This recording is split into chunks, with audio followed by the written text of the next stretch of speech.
What is up? What is up, fight fans? How you doing? How you doing? A historic card on Sunday. I mean, Matty, it's one of the greatest sporting events of all time. I don't think that's even an exaggeration when you consider the stakes, the way the main event. We had a rocky story. I wish I would have bet it a little bit better, but man, what a night! How was UFC White House for you hanging out in Vegas, buddy? It was crazy, bro. We were at the Tailgate Beach Club pool party event. Yeah, And it was insane. The only thing that sucked is we were outside by a pool, so it was like hard to like see and hear the full experience of the White House card, But it was pretty yeah. sick though. Yeah, but I mean, it really, Maddie, I wanted to. I joked with you on Sunday that we should rename our show to Right Read No Cash because, like, when you talk about the cycle parlay, a lot of the stuff, this is what people are like, well, you guys. You bet this, and this is why it didn't happen. You and I talked about how Ilya Taporia was going to struggle to get Gaethje out of there. About he's a historical, durable guy. That's why we like this club. And Justin got hurt, and then it hit the ground, and Ilya went for a triangle, and like that read felt I had the very triangle good. at 30-1 odds, man. And Yeah, even though he got no official UFC submission attempt, which yeah. they never fucking credit anyone with submission attempts unless it's pretty much already locked in. Yeah, it's got to be almost like a done deal. And then, the Steve Garcia decision angle, dude's pitching a shutout. He wins the first round. And then he goes to the second round. He won the first round and a half. He was winning both rounds. That's what, man, I thought Garcia decision was such a good read, bro. He was longer. He was quicker. Yeah. His jab was working. Takedown defense. He didn't even need it, honestly. I mean, it was going as good as it could have gone until it didn't.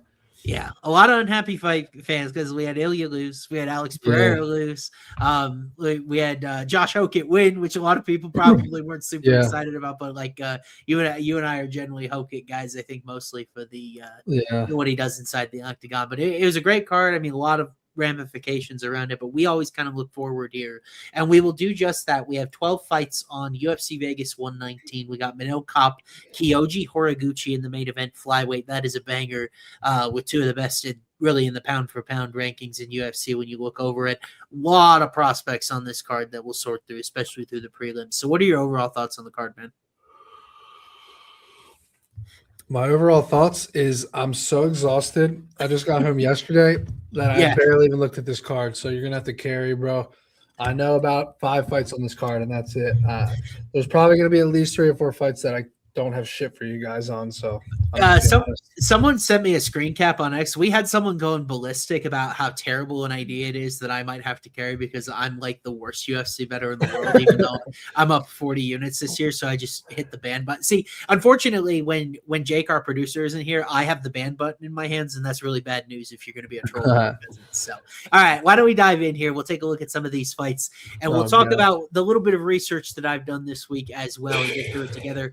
Here we have Mr. Hollywood, Shane Collins, taking on Otari Tanzilovi. This is a featherweight bout, even though we saw Tanzilovi on the Contender Series at 135. These guys both making their UFC debuts, Matty. Collins comes in, pretty boy from California, Uriah Faber promotion. Love the aesthetic. He's minus 174, probably because others do as well, and Tanzilovi looking to avenge Contender Series. So have you had a chance to take Collins at all? Because he's kind of like a highlight machine regionally, but I was just wondering what you knew about him. No, not a whole lot, bro. Not a whole lot. Yeah. Our guy Big Maple Collins is the real deal. I really am impressed with his tape. Now, to me, this feels like more of a Contender Series matchup, so which means I'll always throw the disclaimer out there, bet accordingly, because it's like we just don't have a lot of data. We don't know these guys very well. I think Tanzilovi is more of a natural bantamweight. I actually think this is a pretty good fight. In that, like, Tanzilovi on the regional scene was this really exciting striker, sort of more of like from Georgia, but more of that Giga Chikadze line. He wrestled a lot on the Contender Series when he faced Josias Musasa, because Musasa is coming to take your head off with every single punch, so that kind of makes sense there. But, Collins has had all these highlight knockouts on the regional scene with Uriah Faber. I think it's A1 Combat is his promotion out there. Showed good ground and pound. I feel like he's a really good athlete, pretty good size for the division. The problem is the wretched level of competition, and he has a heart condition and cardio issues to match. Yeah, the weight cut not being there, I think could help a little bit. But like, yeah, Collins has been taking money here. He's all the way up to minus 192 on FanDuel. Wow. Probably mostly a pass for me in this spot because I actually kind of like Tanzalovi, but I prefer him more at that 135 spot. I don't have a lot doing here. Like some people, I'm sure, are going to play the early Collins KO. I think more of like a Tanzalovi points, like late points angle if I was going to play him, but I don't have a super defined angle right here. I'm with you, bro. Let's just move on. Okay.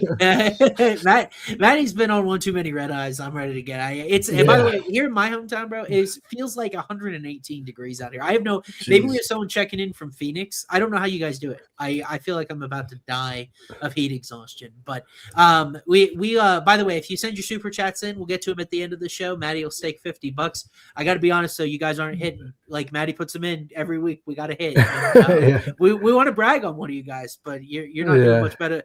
And that's the fun of this show, right? Is building long shot parlays is hard. And you could go a long time without hitting one. And Matty, I don't want to hear anything about your long shot parlays when our chat hasn't come through. Like even some of the ones that have been rejected hasn't come through. So we'll see. I don't think any has in a long time. We'll see if anyone can get through this weekend as well. Maybe we offer like a prize, like a bounty, if someone can finally break the skid. But here's our next fight. It's a prelim at 170 here between Levon Chokeli. He's taking on Edmund Shabazian's brother. That is Leon, who we saw in the Contender Series a few years ago. Leon, a plus 250 underdog against Chokeli, who spent some time with Bellator, spent some time with PFL. Contender Series feels like he's kind of had a cup of coffee everywhere, and he's getting a lot of buzz here. Do you have any thoughts about these guys before I uncover my very amateur-like film analysis? So Leon, the brother, is a submission guy, and Edmund's the KO guy. Leon's been KO'd. He's 1-4 and fights that end by KO, but he's 11-0 to the submission. Yeah. 3 straight guillotine chokes for Leon. That's crazy. What did I say? It's like the Shabazatine, I think is what he calls it. Like he is a guillotine specialist, man, mounted or otherwise. Yeah. Shoot at your own peril, Chokeli. Now Chokeli's more of a bomber, really plods forward, throws big punches. We saw him in Bellator. He was on the Champion Series against Lorenz Larkin back in the day. Like I remember that. That was that big card that had Johnny Eblin facing Impa. Like there were a lot of big fights on that Bellator Champion Series card. Saw him a little bit against UFC alums like Sabah Homasi and Larkin himself, Isakov, also Contender Series alum. So, like, we've got a little bit of a measuring stick here, Matty. You could probably guess, looking at his topology, why Shabazian's a plus 250 dog here, though, right? Yeah, his durability issues, and this fight's not going the distance. I love this fight to end in round 1. That's like all I have here is that because Chokeli is a guy that he put himself in a couple armbar attempts against Yamauchi and Bellator. Shabazian, really great guillotine. I think he's got the armbar in there as well. Like he is a guy that you don't even want to be off your back against him, especially at like this lower level. And then at the same time, I think Shabazian has the chin issues that are very, very notable at this point. Now, I will say going down to 170 could help. It was a third-round TKO by Phil Rowe, big, powerful guy on the Contender Series, is who Shabazian lost to, and then he's gone through regionally and had better success with that.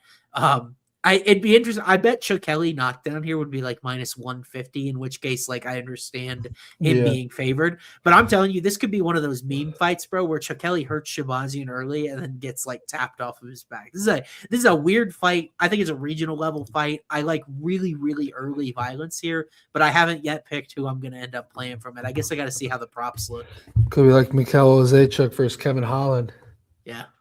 It's some of these like very basic outcomes, like last week, Rufy round 1 KO. It's like, fuck, like, I mean, whatever the odds on it, it's like that made a ton of sense at the end of the day. It's like Shabazian round 1 sub to me, I think is going to be a really good number because he's plus 250. And I'm like, I think I got to play that. I think I got to play that just in case he wraps up a guillotine. And we've seen that mounted guillotine become much more popular in UFC. So yeah, fair. We'll have to see what the number is. Excited to see Leon. Typically like these extreme couture guys. So honestly, plus 250 maybe feels a little bit wide to me, even though I'm never going to go balls deep here on this early prelim card with without data. But we do have a little bit of data here. This is the first fight up on the card as we transition that I could model. Women's bantamweight bout. Carol Hossa taking on Luana Santos here. This for a pivotal spot in the rankings. Santos, it feels like she just got to 135, but she's picked up a couple of wins and doing well for herself. Carol Hossa, though, always kind of a gatekeeper. She's 8-4 in UFC, so very successful career, even though it kind of hasn't felt that way, but she's won a lot over the years. So, Matty, what do you think of this one? It's easily the closest fight on the card. It's basically a pick 'em. Yeah, I think it's going to be a close fight that goes the distance. I like Carol by decision. Carol by decision has paid, and by the way, she's been to a decision in all 12 of her UFC fights. So I agree with you that I feel like Carol has shown a lot of defensive capability off of her back. Santos is not the biggest bantamweight in the world, so is she going to be the one that finally squeezes the sub down on her? I don't know. It almost feels like a spot. I told you I always end up taking these small sprinkles at Ketlin Vieira sub that never, ever, ever work. And I might be doing that with Luana Santos inside the rankings here. But I have Santos a favorite here. I got a 54.4% likely to win. I think a lot of that is based on probably much greater finishing equity because she's got the submission stuff. I actually have Hossa about 8 percentage points more likely to win decision, which I kind of agree with, is that if you like Santos, you probably like her in a fashion where she is threatening a submission, really covers this number, looks like minus 200 in hindsight. I think the grimier it gets, the more it favors Carol Hossa. I like it. So I like your read there. I don't know if we got props on this guy yet. I knew the I other don't think so. No. Yeah. Maybe I'll check Hard Rock here, but tough sell. I mean, this is the thing to remember. It was a quick turnaround for you and me to get ready for this card. It was a quick turnaround for odds makers to get ready for this card as well. Yeah. Like, to get everything priced out and lined. There's a lot going on with the World Cup. And are you betting the World Cup? Because I know you'll bet almost anything. That's very little, bro. I haven't even. I bet Argentina the other day money line, but nah, I've barely been betting it. I did before I left for Vegas, but I haven't been on it much. It's one of my few blind spots, but I enjoy the madness nonetheless. But I do see Novig. Guess what? Novig has the over 2.5 in this fight at minus 600. Yeah, it's minus 525, which means it probably will be close to minus 600.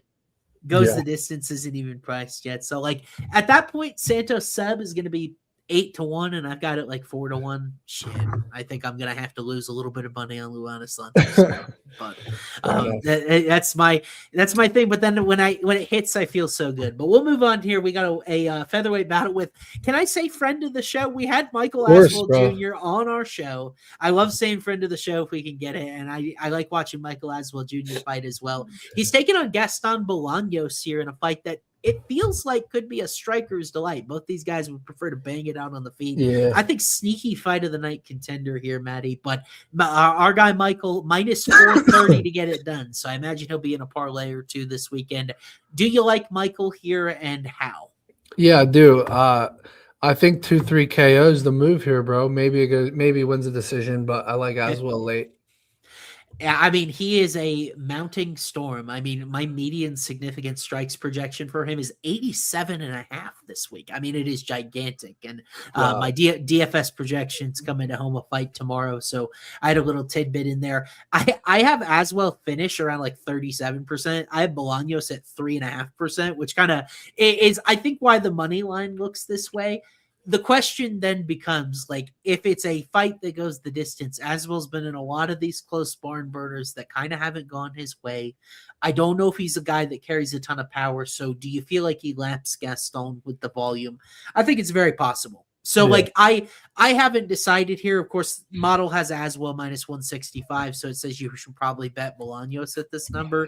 But I honestly think that I honestly think that there's a disgusting amount of like volume activity discrepancy to a point where I don't think that I can even trust the most corrupt judges in the world to give this to Bolaños should it go the distance. So I kind of like Aswell in a later fight like you. Like and by the way, another thing we cannot discount here, Bolaños got tapped by Kang Lee. And I know Mhm. Michael trains at that gym with Josh Ban. I know it's a boxing gym, but it's a good gym and I respect it. And he might be able to tap this dude who I think is a white belt. So I have Aswell sub like in almost plus 700. So I'm like, I know it's not going to hit. Like I know that it's not there, but I do think it's interesting. Bolaños has struggled so much. When you talk about Mike as a win pick, so I knew Mike's a friend of the show, and I wanted to be unbiased here, but I got to put him in the cycle, but I don't know how yet. We'll see. yeah, we'll see. We'll see if we're more desperate for a KO or a decision. I doubt we're going sub. I'm gonna guess Aswell sub is gonna be like 12-1. Because you usually, so he'd probably be like 20 to 25-1 against a normal opponent. With Bolaños, you can only put it so high. So Yeah. that's my Yeah, prognostication. he has no submission wins or losses. Right. And normally they put those guys north of 20-1, but like I think Bolaños is a little bit like, you remember our friend Tim Means, where it's like I kind of just have to bet the other guy by submission just in case. 100%. I think we're there with Gaston Fair Bolaños. But enough. we'll move on here. One of my favorite fights on the card at flyweight next. We got Alan Piro Oso Nascimento taking on Mitch Raposo.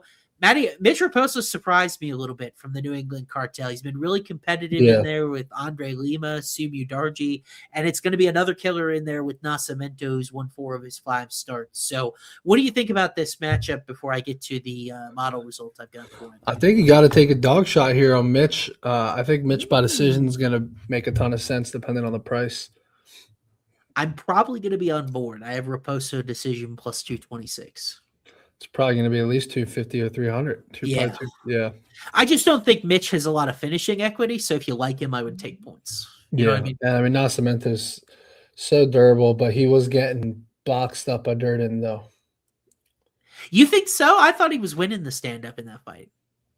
No, I thought Durden was putting it on him, especially in round 1. I bet Cody, so maybe I had a very skeptical, like revisionist history there. Dude, Durden was looking really good in that fight, bro. That's why, like, it was kind of like a good reason to take him in that big upset fight against Jafal Filio. Yeah. My fear, so the New England cartel guys, like you think Rob Font, Calvin Cater, they are notorious for great submission defense, especially in guard. Like none of these guys, they've spent so much time on bottom and have never been tapped. I am most afraid though if Nascimento is able to get to his backpack position here, because there aren't really any better in UFC. Like he's like Oliveira level on guys' backs specifically. That's how he got how he got Durden. He spent a lot of time on Jafel Filio's back, and like that win hasn't aged amazingly, but he was able to grind that out against a guy with a very similar style. So like I kind of am with you, dude. I think it's either you like Raposo decision, or I've got Nascimento sub plus 280 if you think that he can find the back and get to this guy. Overall I got Nascimento minus 190, so mostly in line with odds makers here. Yeah, I think Mitch by decisions we're definitely gonna take a look at that for the cycle. I've been fading Mitch, man, like with ITD props, or I had as at Maxim parlayed, and he just keeps overperforming. So I don't want to keep putting myself in the way of him, because I think really good submission defense, good wrestler, can really get his leg kicks going. Very, very good, strong, like analytical head defense. Nascimento sub for the cycle. We'll see what we'll see what the number comes out to be. I don't think we've got one yet. No. Man, they're even further behind than we are, bro. If everyone, Hard Rock's usually have been having shit up super early. Yeah. This one's not up either.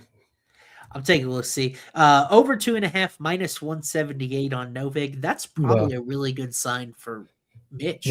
Yeah, agreed. A longer fight, I think, is good news for Mitch. It means he didn't get trapped, but how did we do for the White House card? Well, Matty, you had one come back to you. You had O'Malley too, right? O'Malley round 2. It's the only slip that I hit, but all my slips are crazy long shots. But the O'Malley round 2. I'm so mad because I had Poetan 3, 4, 5, and I just felt like he recovered in round 2, and then obviously all the controversy on the back of the headshots. But like I felt like if he recovered and got out of that round, I felt like that was super live. Yeah. I'm having a really nice year, all things considered. I feel like the reads are going very well. But when I've gone really big with props or with one play, it has ended really poorly for me. I had JDM against Protest. That was not good. I really loved that Gon Pereira over, and I think I had like 4.5 total units exposed to it. But if they pause that fight for the back of the head shot, I agree with you. I think Pereira would have had time to recover, and really, we talked about it on the show. I was shocked how well he recovered in the first place. Right. And I thought it was clear enough, at least, that you stopped the fight because Gon wasn't really heeding the warning. Yeah. You know what I mean? I think Herb came out. He gave a very decent explanation of why he didn't stop the fight and like what he was looking at. But like, I do think that in the heat of the moment, it would have been fine to stop that fight when you consider what is on the line and everything like that. And sometimes Poatan did the same thing to Yuri. I thought those shots were in the side of the head when I watched that clip. I know exactly what Maple's saying. Oh, you're talking about the Yuri? Yeah, I agree with you. Yeah, I talk about Yuri when Yuri was in on the double leg or recovering, and Poatan he used the elbow, went to the side of the head much more. I mean, Poatan took a clear shot in the back of the neck and the head. Yeah, you wouldn't be complaining if it took. You're probably right, but I get the right to complain whenever I want about anything because this is our show that we do together. But but like, yeah, I mean, I thought that I really liked that particular angle. I feel like the pace wasn't very heavy in that fight. Yeah.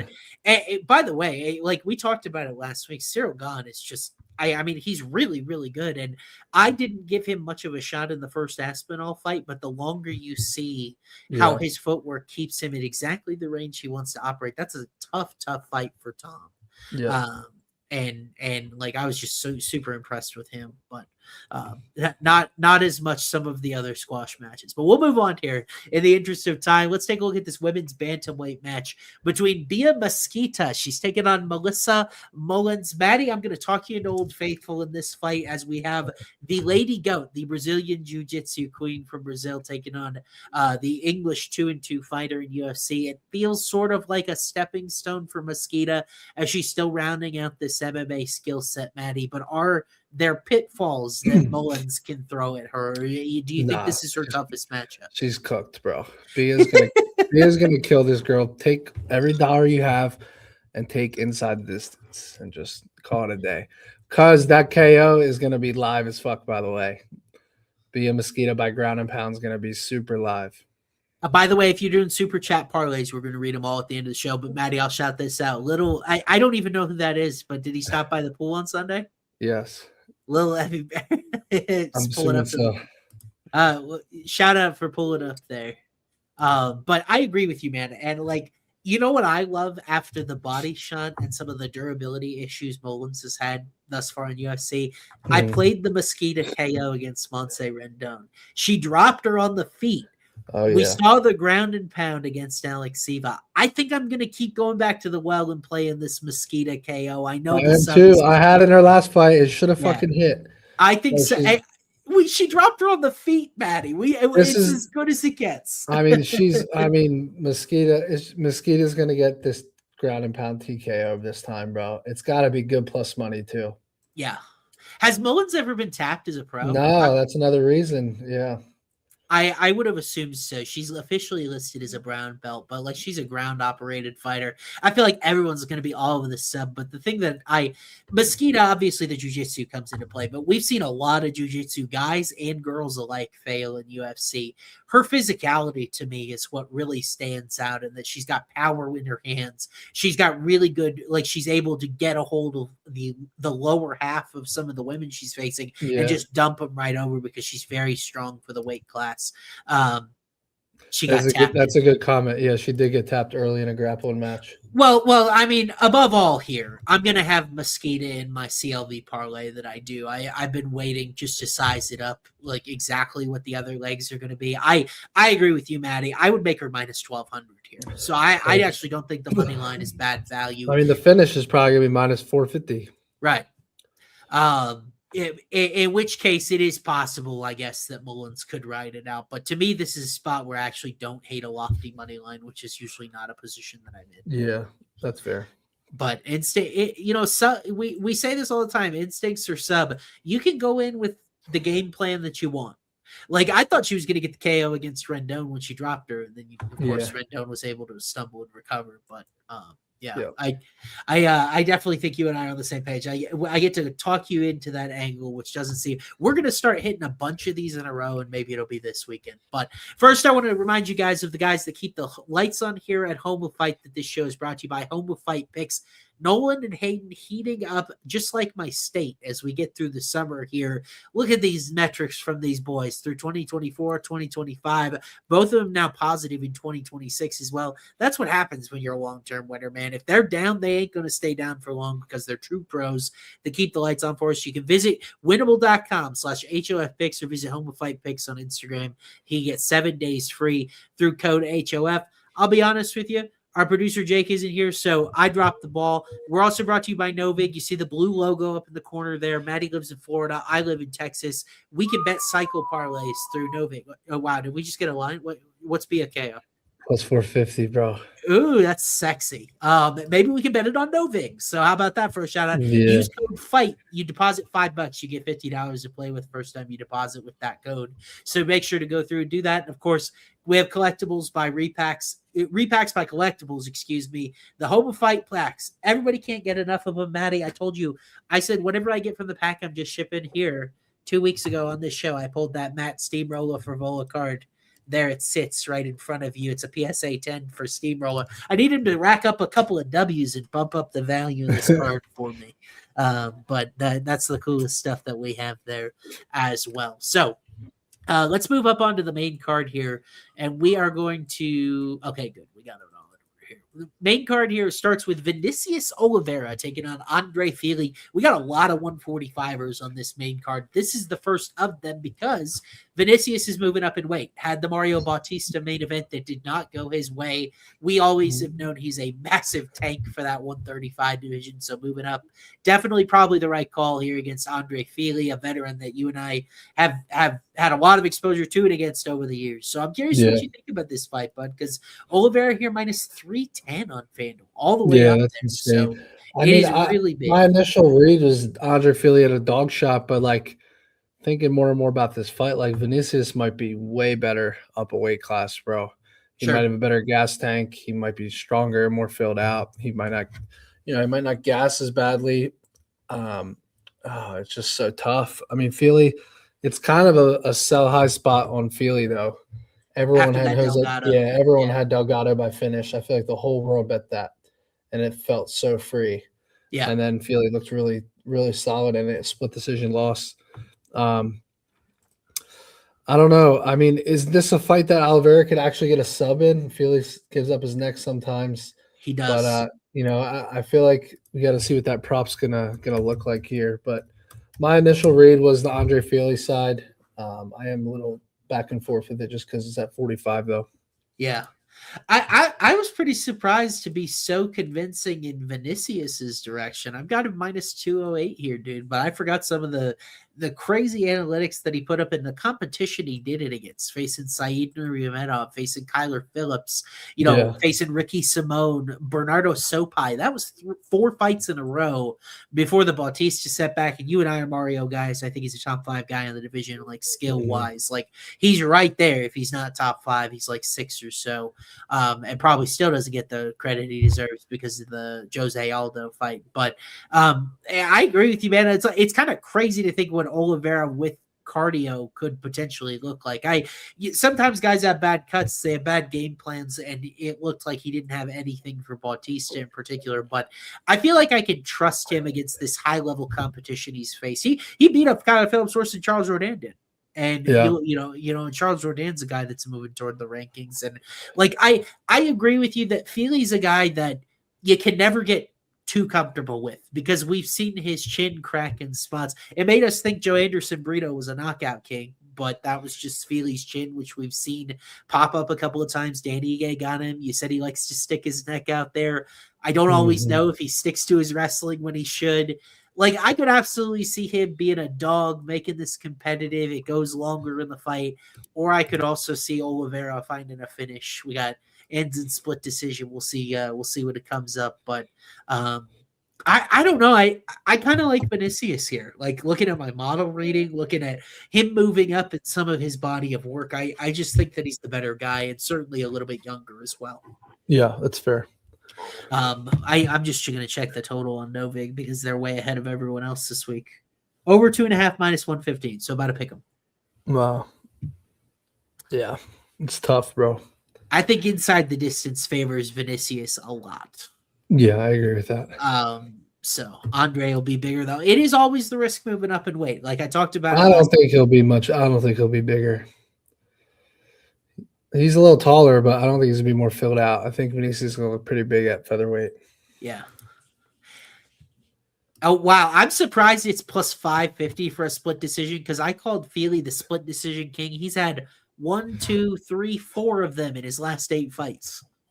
That's kind of crazy. Yeah, that is a good play, Dixon. I like it. Yeah, plus 550, but like, I'm a little worried. I've got Oliveira ITD plus 143. I think it'll be a better price than that. So yeah. We'll see what I end up doing there. But it sounds like we're all, Chad included, kind of in agreement of what this fight looks like. I just realized what Dixon's fucking profile picture is. Bro. He told us at the beginning of the show that Ilya is learning well from Malcolm Wellmaker and on the deep fryer from there. But I tweeted it out in real time. I have a lot of bad tweets, so I can brag about the good ones. I said, man, it feels like Ilya is really forcing things and taking a lot of damage in the process. And it's like, I feel like he was trying to pay off press conference promises instead of respectfully win the fight. You know what I mean? Bro, 100%. I mean, he rushed it, Yeah. But to be fair, he pretty much had a finishing sequence in round 2 that I could not believe Gagey survived. So it's kind of props to Gagey more than anything. He's just so tough. And I think it would blow people's minds that I think Ilya would be like minus 170 in the rematch. Nah, minus 250. You think he'd be minus 250? I mean, but we're on the same page there, Bro, at least minus 250. And everybody would bet Gaethje, but I bro, I don't think people would. I think everyone would be on Taporia. After what happened last time, Matty, I'd be even more in on Ilya sub than I was on Sunday. 100%. But I still can't believe he attempted the triangle choke at 30-1. I was sick about that. I think if they're you know how grossed out I would have been if that was the last leg of the cycle for 250. It would have been sick. I hit the KO on Hokit. Yeah. And then the Garcia decision was a great read. Like it could have literally played out like that. When Hokit was doing the fake armbar off his back. He's minus 250 on Bet Online, chat says. Wow. But I believe it. And like that kind of goes to my point. Volk was saying something similar, but what was I going to say to you? Hokit, the fake armbar that he was had on Derek Lewis there, like he was like playing around with it at the end of round I was so torn when he was doing that because I had a Hokit round 1 slip, so I was like, fuck it, just get him out of there. Yeah. And then he ended up, oh my God, it was so brutal. But your read there was surgical. And by the way, I had the Hokit in the under 1.5 parlay, and he just played with his food too much. Yeah. You know what's going to break my heart is if they do Hokit against Waldo next, because I don't think they're going to do that fight. No, if Pereira is really insistent on coming back and fighting again, it has to be that fight. Honestly, I feel like Akasa is like the hardest matchup for Hokit. Yeah, it is, but like I don't want to pick a loser there. Is kind of why I'm like, please don't make those guys fight each other. At the same time, dude, I think Volkov probably destroys Hokit, and that's just like the matchup based level. The only thing is that Volkov's just so tall and lanky that Hokit could actually double leg him. I feel like, but yeah, I agree. Volkov's so. I don't know if Hokit could hold him down. That was the problem. His get-up game is really improved. I agree with you that the takedowns would come, but Taporia turned into Chris Moutinho. Now that's just mad. I mean, we saw Eamon Zahabi turn into Chris Moutinho a little bit. The frightening performance he put up with like a billion leg kicks and nothing else. But I digress. Why don't we move on here? We got another featherweight fight on deck. Melsik Baghdasaryan in the gun taking on Murtazli Magomedov. I hope I said that correctly. It's always a risk when I get these guys for the first time.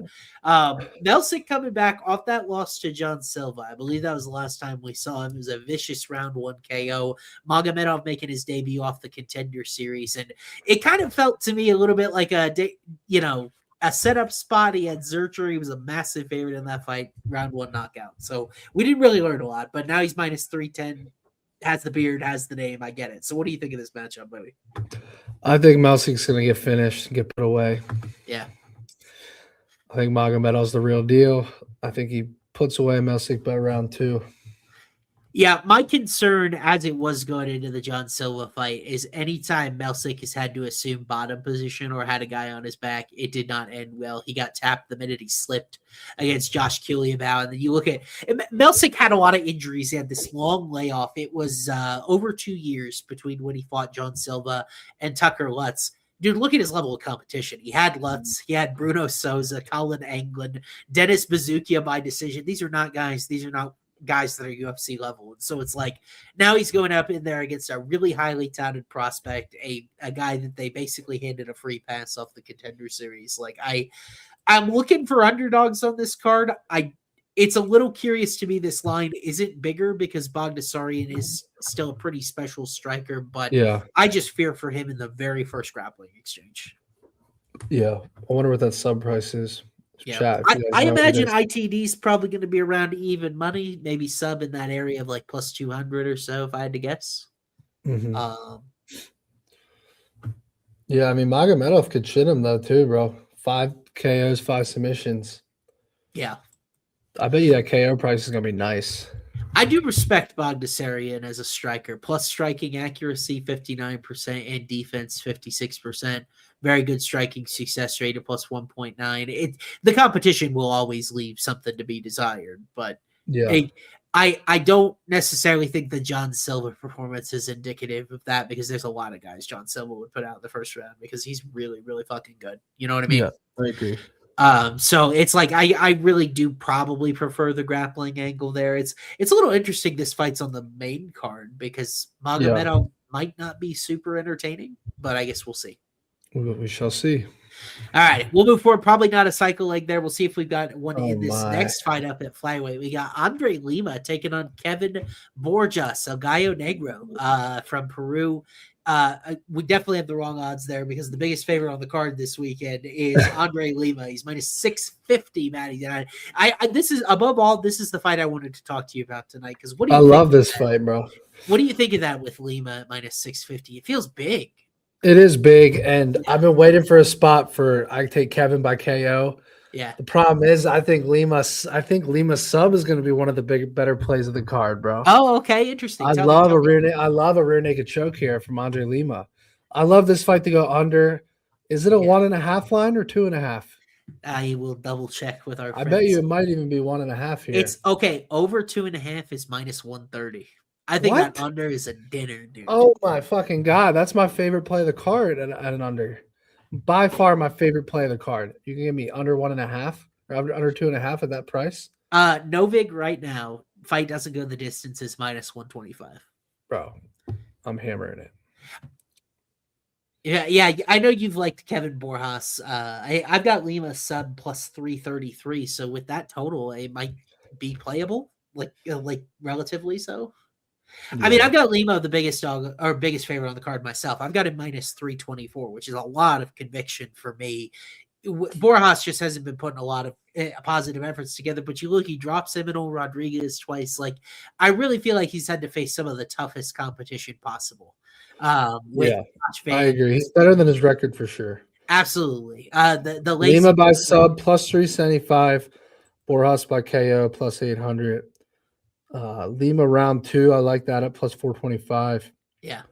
Goes the distance. No is minus 120. I like Borjas 2-3 if we're taking because I don't think Lima's cardio problems have bit him yet. He's had some trouble cutting weight in this division. If you like Borjas, I think a 2-3 angle is good here. But I've got a lot of conviction in Lima, and it's a little bit like that last fight where if Lima's able to get his back, bro, he is really nasty with that back control. I think he's really good at switching between ground and pound and submissions and opens up opportunities there. And he's been so tough to hit on the feet. Like, he's only absorbed 2.49 significant strikes per minute, and that's been a lot of distance fighting. Mitch Raposo looked much better against everyone else. I will say the concerning fight is the Felipe Dos Santos fight, minus 20 striking differential. Barhez win doesn't do a lot for me. I actually think Severino, the kid that bit him on the Contender Series, might have been his toughest matchup so far. Yeah, I'll tell you one thing. Borjas has been subbed by a rear naked choke once. Yeah. And then he lost from punches from back mount. So he's pretty much lost in that position twice. Yep. And I think Lima's got a nasty rear naked choke. He does, and he's got nasty bank control. So I love the Andre Lima rear naked choke here. It really is tough to see a path to victory for Borjas other than just, tiring Lima out. Yeah. I think when Lima's fresh, he's going to be a real problem. And that was a little bit on his Contender Series fight. Borjas, he tired Victor Diaz out, won the last couple of rounds, got the contract. So a lot of love for Borjas KO in chat, but I got to tell you that plus 800 is crazy though. By the way, is that the Borjas KO? Shit. So round 2-3 is probably 30-1. Insane, bro. Lima point deduction to chase a finish. Bro, I love under 2.5 and Lima sub. Final answer. I really do like violence there. Oh, that's weird. I have fight slightly favored to go the distance as well. As well. So I'm a little bit on the other side there, but Lima decision is a weird read. Yeah. He doesn't have a very high output, and I think Borjas, from what we've seen from him, remember he won round 1 off Josh Van, but yeah, I mean Lima's not the craziest finisher, bro.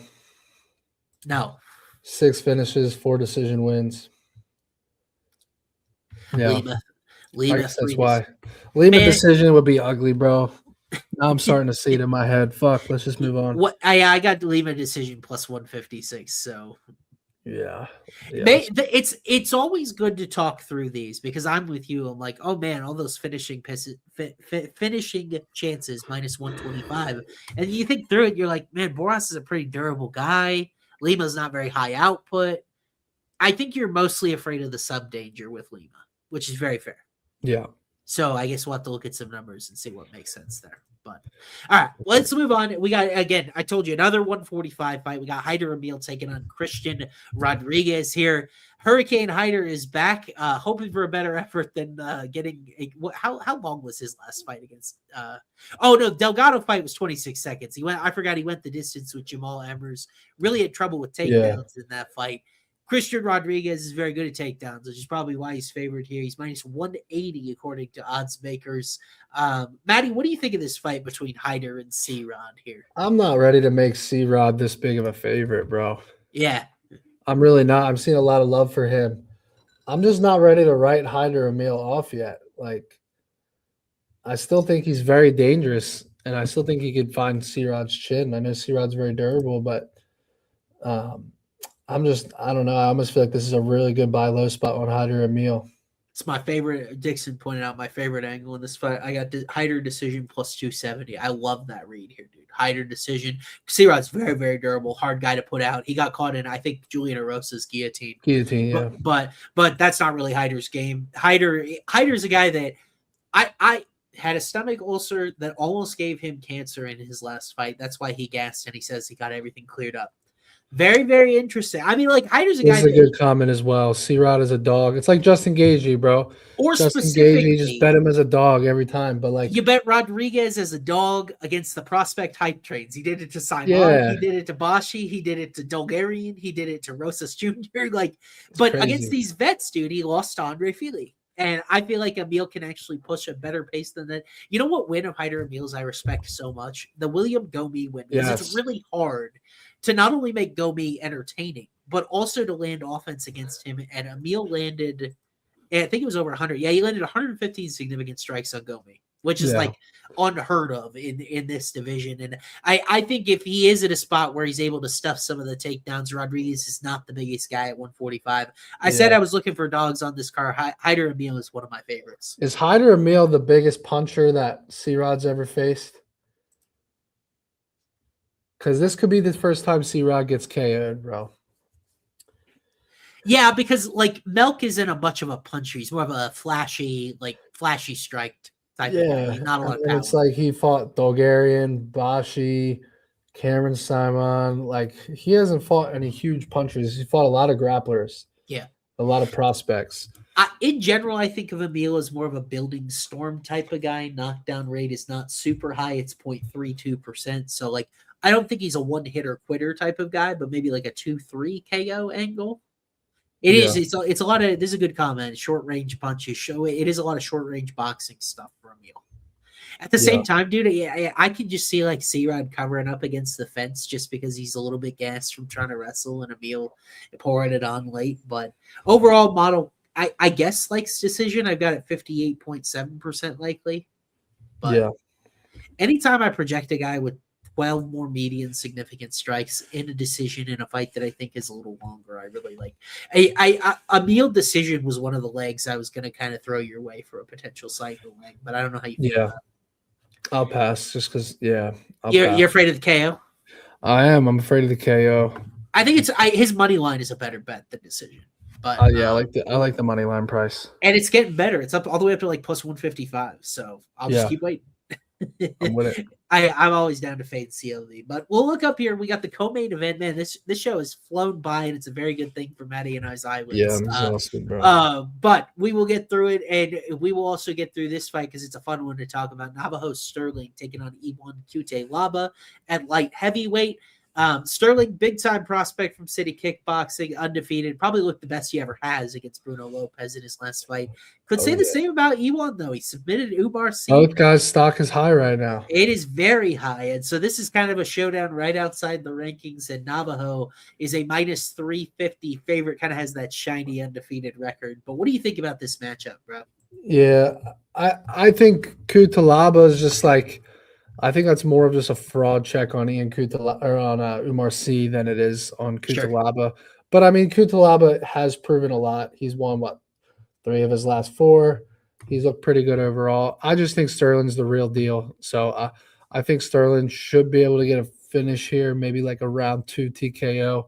Yeah. So I'm going to go to Navajo's side, but I don't know. I wouldn't be shocked if he won a decision either. It's a crazy price.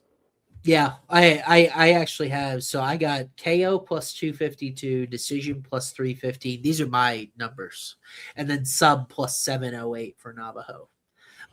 He's shown that tendency a little bit, but not a ton in UFC. Yeah. I don't think sub is a little short compared to his record and his background. It's plus 950. But yeah. I will say there I think that it's a BNAN for Iwan Cutelaba before Nick Sick, after Nick Sick, because when he started training at Extreme Couture is really to me where he started to mature. I still have chin questions though. Like I don't think those have gone away entirely. I agree. The last time he was dropped was November 22, so maybe that's a little far-fetched from me, but Sterling is a guy that is just so polished. Like it wasn't that long ago where I was like, okay, who has the higher ceiling in UFC, Carlos Olberg or Cutelaba? We got a comment, Navajo Sterling cooking. It's like, it's just so hard to envision what Sterling struggling looks like because it's not just about the KOs. It's been about how measured he is, how patient he is, how willing he's been to mix it up if things aren't going particularly well in the feet. I think he spent a lot of time working on his grappling in fights where he could have gone for the KO. He could have been more aggressive, but he was kind of taking a very patient, deliberate approach. And he's right smack in that improvement window where he's just getting better and better. So I have Navajo minus 185 here. The money line, of course, is going to be a little bit wide compared to that, but there's just something I don't quite trust a little bit about Iwan when he faces really high-level competition. And I think Sterling's like a ranked guy. So I really have not made up my mind on this fight yet, even though I think the money line's a little wide. Yeah, that's fair. Yeah, Navajo Sterling by decision starting to stick out to me a little bit here. What's the number? Plus 275. It is? Yeah. Our graphic is wrong then? It's not plus 950? I just wanted to... That's the sub price. It's definitely wrong. Okay. I just wanted to make sure before I left this show, I literally left out a StreamYard and went to go to wherever I could find it to bet plus 950 on decision. Yeah. Iwan. Now, the interesting, before we move on, I do want to say this about Iwan. I was surprised. His knockdown rate is just 0.3%. I think of him as a guy that carries power, but the last guy Iwan dropped was Devin Clark in September of 21. Wow. So, and then you look at Sterling, who went the distance with Ivan Arslan, Tuco, Rodolfo Bellato, Bruno Lopez, just a chinny guy. So yeah, it's tough, bro. I think Sterling is a very patient guy that is willing to go the distance, which really does matter. I agree. We had a couple people in chat hit on that last Qt Lava sub against URC. It's plus 1100 here. Yeah. Yeah, it's crazy. Yeah, I have it about 28-1. It's just the tendency just really isn't there, even though he did get it against Umar. But like I was so disappointed in Umar seeing that fight, bro. It's insane. He was supposed to be in his world, and he ends up getting and he taps so quickly too. Oh, it was insane. Tap. Navajos to get the limousine ready. He's hunting the bonus. That's a good insight from our guy, Bet Slam with Sam. But Matty, I think we're high time ready. Let's talk about the main event, okay? Let's go.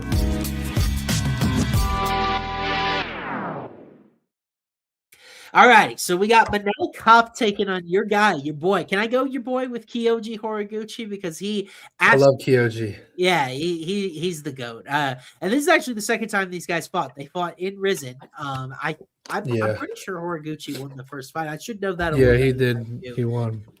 Submission. Yeah, he was able to submit Manel Kopp. I don't know how high those odds are going to be this week in particular, but Kopp really is ascending as well. Another one of these Nick Sick guys looked awesome against Brandon Royval when we last saw him in December.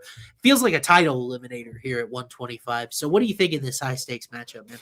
I'm going Kyoji, bro. I'm going Kyoji. I think this is a straight pick'em fight, so I'm going Kyoji as the dog here. I know he's a little bit older. I know Manel Kopp's way better than he was in that first fight, obviously. Yeah. But I kind of feel like Kyoji has more win paths. Yeah. You know, like I think Manel Kopp, if the fight ends by KO, I think Kopp's gonna find like a straight hand on him and put him down. But I think Kyoji could win this fight on the ground. I think he could win on the scorecards. I would not be shocked if he got a late submission. Yeah. It's plus 750 for the sub. But you know, I'll probably take Kyoji by decision at plus 300 if I had to make a pick today. But I like the sub price at plus 750, bro. He's so well-rounded and so skilled. He's in crazy good shape. I just think Kyoji gets it done as a dog. I have 10-1. I'm a little bit short on decision. I have Horiguchi decision plus 246. The only thing that I think can hold Kyoji back because he's so well rounded, he's so fast, he's so defensively responsible. When you talk about a technician, I think his size is really the only limitation, maybe in matchups like this where he's in a big power deficit. Yeah. But find me the example of Horiguchi going out flat. It's been a bit Sergio Pettis got a lucky spinning back fist on him, but then it was really Kaya Sakura before that. We saw, by the way, the kids didn't know about prime Kaya Sakura and Risen, and he reminded us against Cam Smotherman. So it is a little bit of a risk with the power binge that Kopp has been on. I've got Kopp KO plus 306, but I feel especially this fight does lean toward the over as odds makers are indicating. I trust Horiguchi defensively. I trust his output a little bit better. Matty, your guy Money, you remember what he told you that you told me on this show? Oh yeah. Best, he said, Moicano said Kyoji is the best fighter at all American top team. Yep. Any weight class, pound for pound, and I believe it. And I would have loved to seen him rematch Mighty Mouse in his prime. And the only thing that I think stands in his way at this point potentially is he's getting a little bit older, but Kopp is not really a spring chicken at 32 either at this point. Agreed. But, yeah. I will say, you look at some of the guys that Kopp has been facing. Royval got dropped and hurt by Van. Bruno Silva, Chinny lost out to Edgar Shirez that way. I would hope the wins would be a little bit better. And then the Muhammad Makayev fight, Makayev was able to control 2 minutes of that fight on the ground. It was kind of a weird fight where not a lot happened. Yeah. Horiguchi is a very tough guy to land offense on. I love Kyoji's money line here. I've got him a favorite. I've got him. Let's fucking go. 0.4%, but I think finishing path or method of victory is harder for him, if that makes sense. Yeah, no, I agree. I mean, again, Manel Kopp's going to have the power, the reach advantage. Yeah. I think Manel Kopp could potentially KO him, but he's going to have to catch him clean. It's not easy to do. Yeah. I think Kyoji on the scorecards is super live. Yeah. It's I got to really think and build. I've had a bad time in main events recently taken the right angle, even though I got the money line angle right. And by the way, I tweeted it out on Sunday. It happened again with Gaethje, dude. If you are betting these main event favorites this year, you are in bankruptcy. Think back to Hamzat, think back to Fluffy Hernandez, think back to it has been dog after Yusuf Zalal was a favorite against Sterling. Like it has been dog after dog after dog. And it's like I see Horiguchi as a dog here, and I'm like, that is a guy that can do everything. Like I don't think you can put him at this extreme plus money against anybody in UFC. Josh Pantoja. Like Pantoja was a really interesting fight because I think Horiguchi beats him up on the feet. I really do. I'm sorry, but they're teammates, so I don't know. Dude, he brutalized Tair Ulanbekov, and Ulanbekov was like the big boogeyman of this division forever. And it's like it was jarring to see how badly he beat up one of Khabib's guys. Oh yeah, but he was getting out there with those liver kicks. Like he's just so crafty, and like you can't teach some of that stuff. Paddy Pimblett was a favorite right out of the gate against Gaethje. That's right. Bro, by the way, I just wanted to say this. I think Mauricio Hoofy is the best lightweight in the world right now. Matty, in a 5-round fight, Arman Saryukin is beating him 50-45. I promise. I don't think so. Okay, now they need to make this matchup because I'm very look, if you're gonna take him down and sub him, I get it, but like, I think him losing the BSD was the best thing possible for his career. Arman could knock that dude out on the feet. He's got to find him to do it, and he's got to close distance. And I'm telling you, this dude Rufy, like. I mean, he made Michael Chandler look like he's never fought in his life, bro. I mean, it was unbelievable watching that. This I agree with, but what is the odds if that fight happens? What do you make the betting line? I think Rufy would be minus 250. I think Rufy would be about a minus 200 favorite as well. Yeah, but this is the thing with Gaethje and why I hope he retires is because I think Oliveira beats Gaethje. I think Saryukin beats Gaethje. I think Paddy in a rematch could potentially take a different game plan. Rufy, by the way, bro, Gaethje. Paddy as a dog against BSD is the craziest shit I've ever seen. I gotta model it and see. I mean, BSD. I love Paddy. After what Gaethje just did at Taporia, it makes Paddy look so much better. And I think Paddy's the way less chinnier guy. Yeah. Against BSD. I think he's stylistically a bad matchup for BSD. Yeah. And I think he can find the chin, bro. I love Paddy in that fight.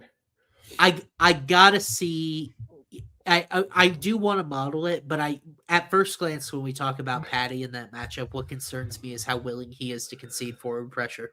And Benoit, if you let him get going downhill, it is a very dark place to be, even if your grappling is as good as Paddy's is. Yeah. And I also think BSD's cardio is better than Paddy's. It's true. Rufy is my latest fighting nerd. Is not a Rufy believer. I'm not a Rufy believer. That's crazy, bro. How do you not see it? I understand that like he has this sort of it's a very McGregor-esque fighting style. When he can snowball, he's got a speed advantage. He has the power to just put your lights out. Bro, if you have a big reach disadvantage against Rufy, there's just nothing you can do to close the distance. Oliveira Rufy for the lightweight title tomorrow. Who you got? Yeah, I mean it's a tough stylistic matchup for him, but like he could chin Oliveira so easily, bro. Yeah.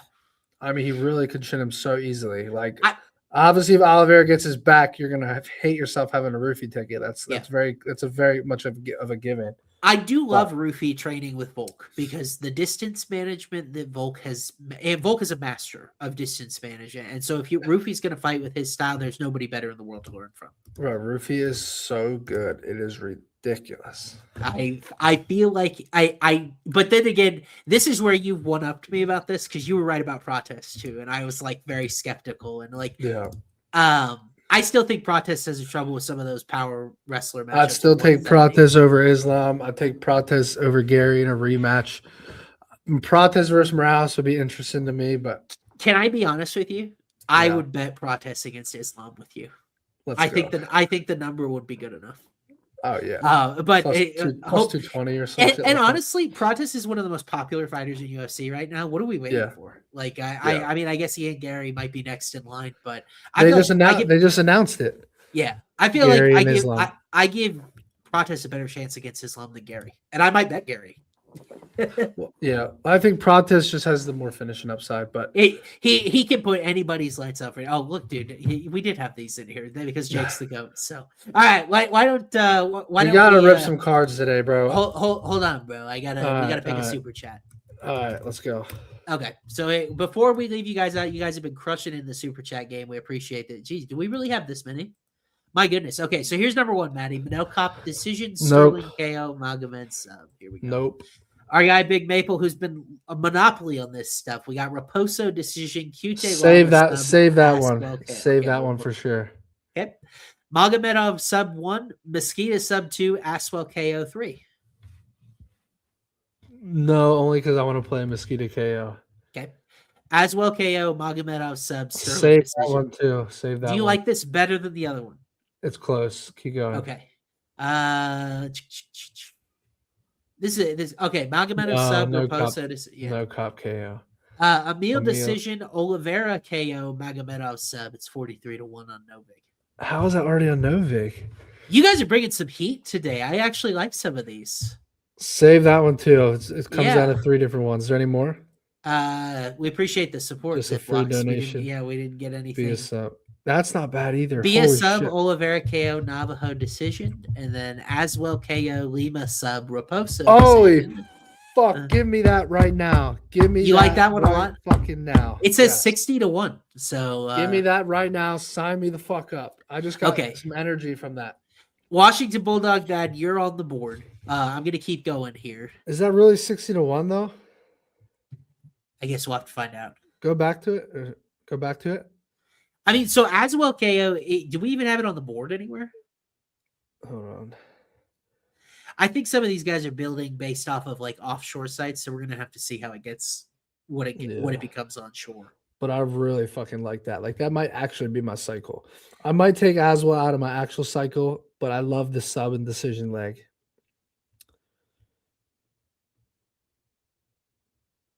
Lima by subs plus 376 on Novik. I saw that too.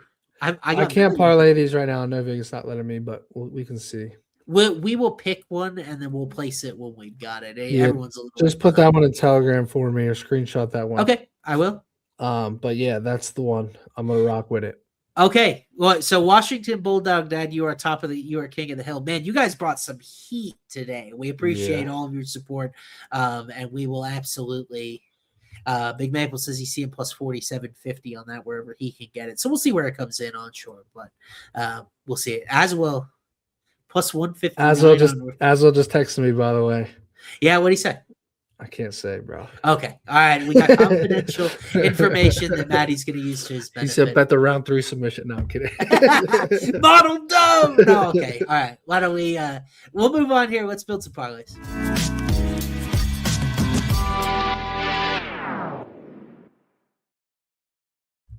All righty. So, Maddie, are you going to rip cards while I do this? Yeah. All right. Let me log in real quick. Oh, man. All right, here we go. We might have some extra packs this week. I didn't rip any packs Friday because I was in Vegas and it was just too fucking hard on the iPad. Yeah. All right, let me share this.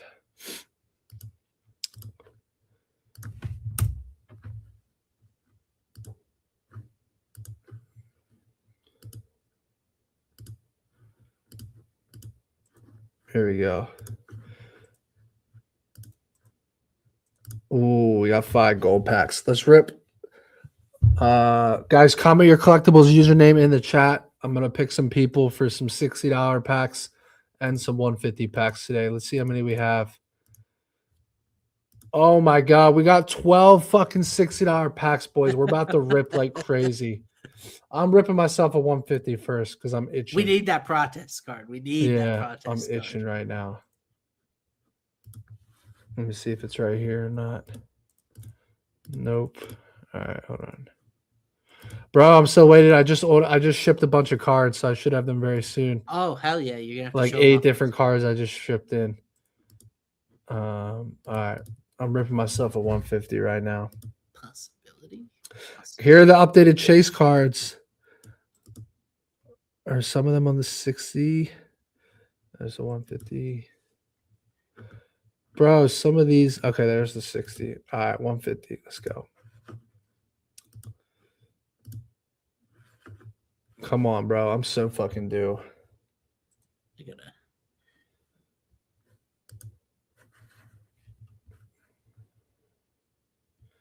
Let's go, bro.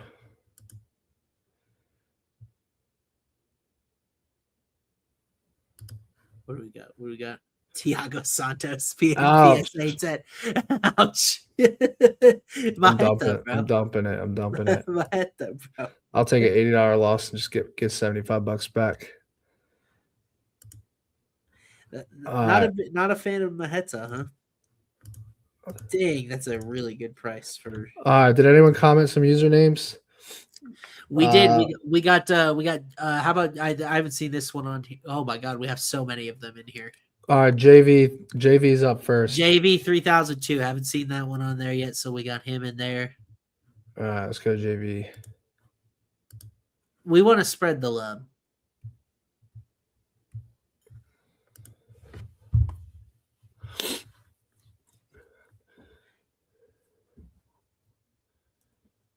What do we got here?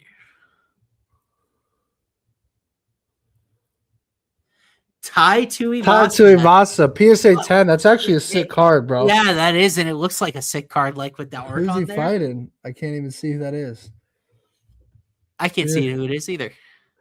I know who it is. What's his name? Hold on, let me pull up Tuivasa's Tapology. I know exactly who that is. 2018, so you can scroll down there and Tuivasa. We got in chat. That's not Arlovsky, is it? No. Yeah, it might be. It might be. Yeah, if he went bald for that. 2018 Arlovsky, Taiwan a decision. Either way, let's do another one, boys. I'm gonna keep that one for JV. Let's do. How about this one, Brewbies? Haven't seen that one on here, so we'll pull that through. All right, Brewbies, you're up next, or you're up now. I mean,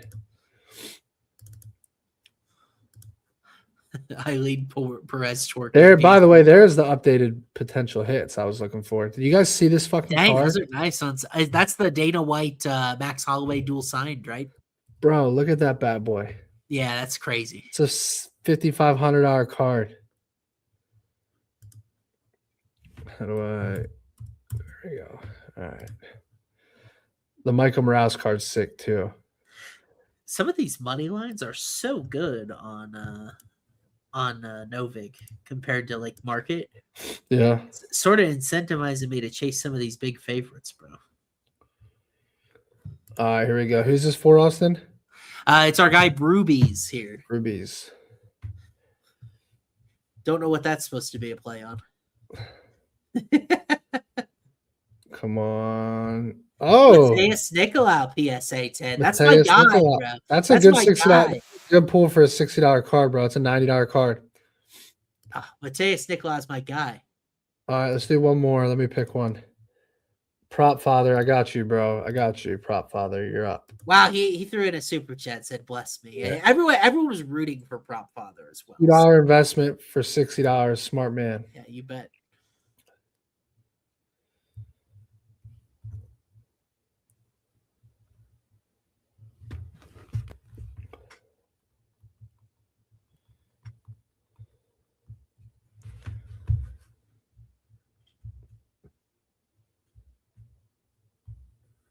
Here we go. And by the way, the card gods have blessed us that this is working well tonight.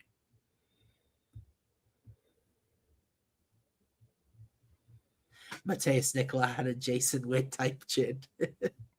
Raul Roses Jr., PSA 10, bro. That's some good pulls today. Yeah, it's just PSA 10, and do not discount that one going up in popularity and value. You gotta hold that. Hold that for a decade. Hold that for a decade, bro. Absolutely. Good card for Prop Father. So these guys got some good ones, man.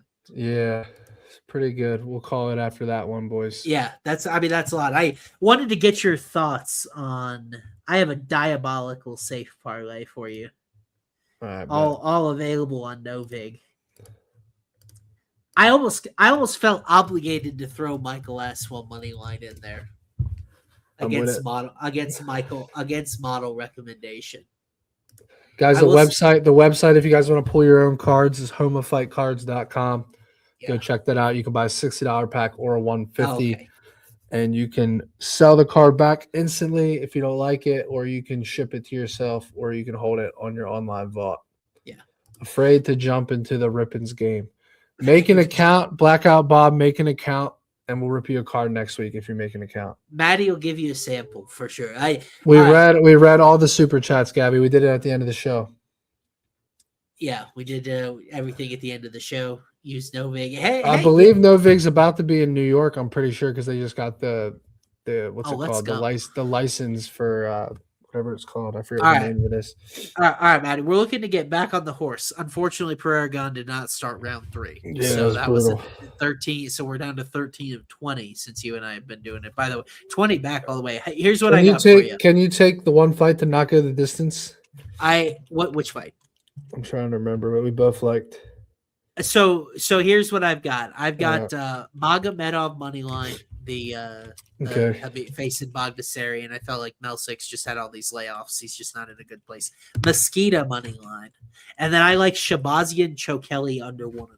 Or you go Aswell money line in there.